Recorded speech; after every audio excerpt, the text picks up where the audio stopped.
My name is Muhammad Farul Araseta and this is my friend. Yes, my name is Muhammad Ahmad.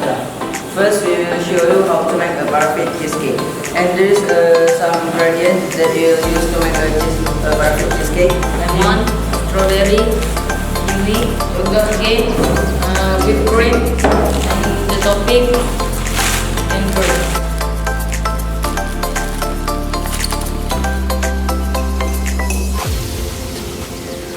And then we crack the cheesecake. Use spoon.